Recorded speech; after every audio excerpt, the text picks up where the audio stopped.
So I just got through watching this video from Hate the State, Ian McGuire. He lives in Florida, Charlotte County Cop Watch, I think he goes by. And he provoked this reaction from this hater, copsucker, whatever you want to call him. And I thought it was entertaining, and it's become the norm for these anti-auditors to make these arguments that these First Amendment auditors are just out to provoke for the clicks and views and for the donations and the ad revenue and whatnot, and that they serve no purpose and there's nothing to be gained by doing what they do. Let's watch a little clip of this. I think this will reveal a lot about this guy. Do something stupid. Right? No, I'm not doing nothing. See, but that's what you want. See, that's what you want. You want a reaction stupid, buddy. Harass more people. No, you want a reaction from people. Do something stupid. You want a reaction. I do the same thing to the left. Trust me. I know what you do. Except I don't go to, I don't carry a camera around with me 24/7.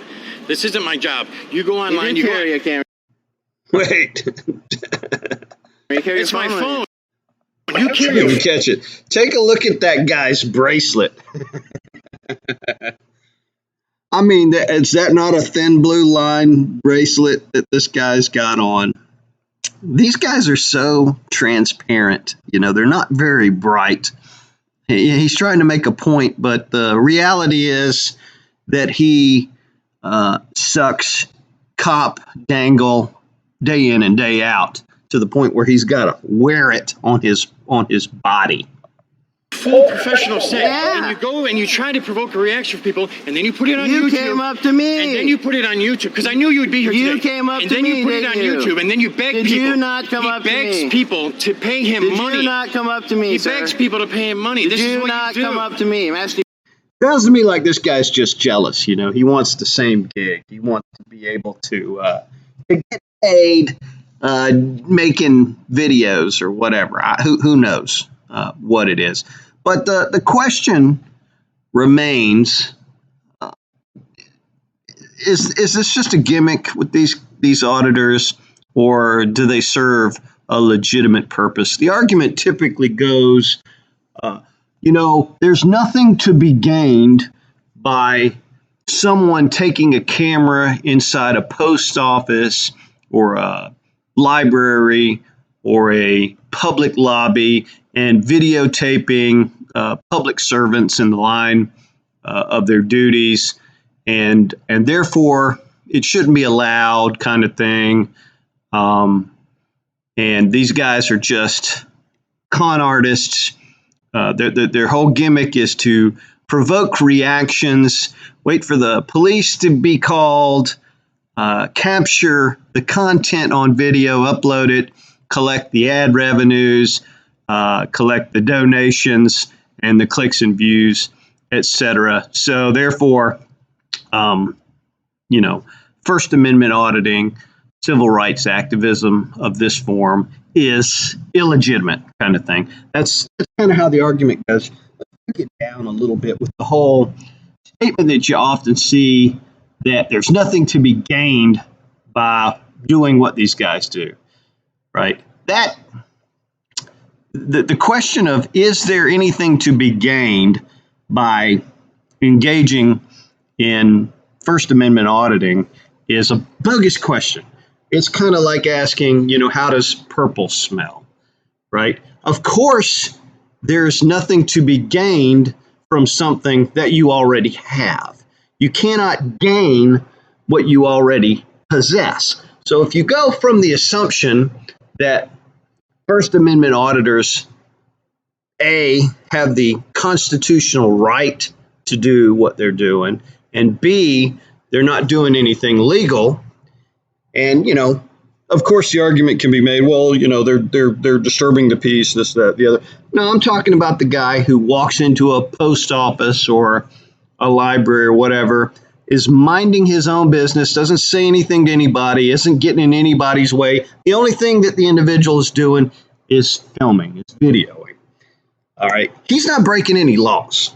Okay. So if you assume that it's constitutional and they're not breaking any laws and they have the right to do it, then asking, well, what is to be gained is a bogus question, right? The question should be, what is to be lost if they don't do it, right? Or if it's made where they can't do it. What's to be lost?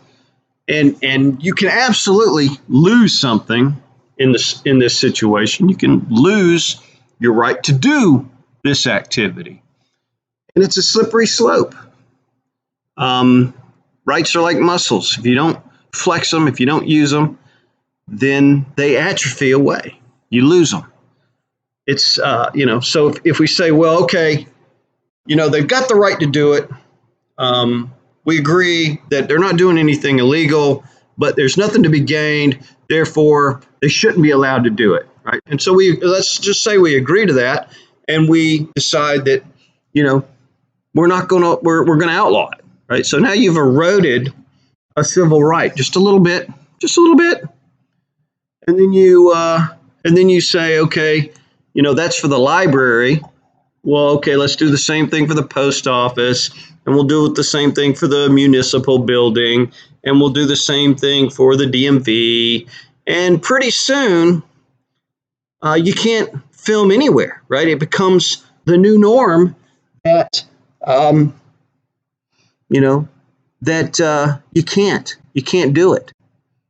It's deemed culturally wrong and illegal, outlawed, and it's like what the best way is to cook a frog. You can try to toss the frog into a pot of boiling hot water, but it's just going to jump out, right? You put it in the tepid water, the cold water, and you gradually crank the heat up a little bit at a time until the frog doesn't know what's going on and it's cooked. And that's the problem. You may not like what these auditors do. There's plenty of them that engage in behaviors that I consider to be improper, unethical, immoral, whatever you want to call it, wrong. Their tactics are questionable at best, but they have the right to do it. And if they're not breaking any laws, then they should be allowed to do it. And it does serve a purpose because it educates everybody around them when they get butthurt about it and try to, call the cops or whatever and roust these guys out and get them trespassed or whatever. And the police officers acknowledge that they can't do anything about it because what they're doing is not illegal, and police officers are not the feelings police. They're not feelings enforcement. They're law enforcement. And so the more people that become aware of it, the better, right? The less likely that it's going to be that somebody's going to, be butthurt about it. It's kind of like, you go back 50 years ago in this country, there was a lot of negative feelings towards homosexuality, right? Or gays. And what did the gays do? Well, they got loud. They started having gay pride parades and gay protests, and we're here, we're queer, get used to it, shout downs and all of that kind of stuff. And to the point where people, kind of, even if you still didn't agree with the lifestyle, you said, all right, well, they exist. I'm tired of talking about this. I'm tired of having the discussion about it, just let them do their thing, for God's sakes, and let's get on with our lives. Till the point where you have a new normal where most people, accept that, gay people are people too, and they have their rights, and and if it wasn't for that activism, we would probably be still stuck with the same attitudes of 50 years ago. So that you're having an effect. That these auditors are having effect because you got guys like Mr.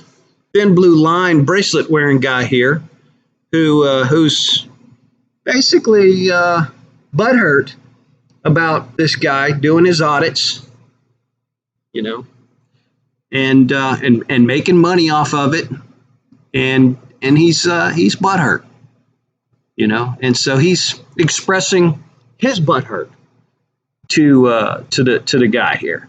He's trying to make his anger, his problem with First Amendment auditors, the problem of the First Amendment auditor. You know, he's trying to express his negative emotions and his hurt feelings, and make it the problem of the cameraman. And you know, and those negative feelings, Mr. Thin Blue Line guy, are not our problem. They're not my problem. They're not the cameraman's problem. They're your problem, right? You have to come to terms with it, and you have to figure out, you know, how you're going to deal with it. And the best solution for you is to just forget about it, man. Go on with your life. You know, just accept that this is freedom, and this is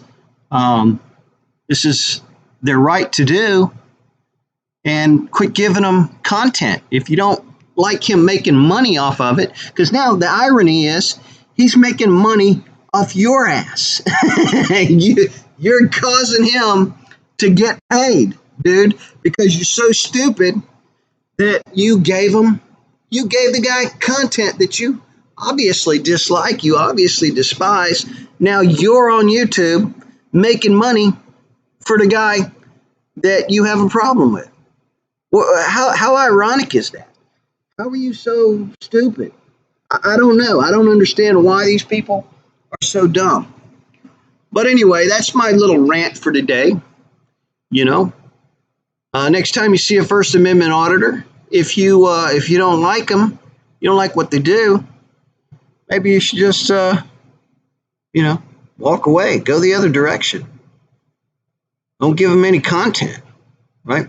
Quit clicking on their videos on YouTube. Quit subscribing to their channels. You know, all you butthurt anti-frauditor guys, I guarantee you, if you look at your YouTube subscriptions, you probably subscribe to all of these guys. Every time you find a new one, you click on it, you subscribe to it, you watch those channels, you comment on those channels, you make your videos on your own YouTube channels about them. And then you get all butthurt about it. Oh, you know, they're making money off of this, and they're scamming people, and Jesus Christ, dude. If you don't like it, move on, dude. Move on. Get to stepping. It's a free country. You can watch what you want. You can watch what you change the channel. It's just that simple. You have all the power. Don't walk up to them, put your mug in their camera, and then complain about them making money off of your stupid mug, your stupid antics. Yeah, all right, I'm just repeating myself now. Y'all have a good one.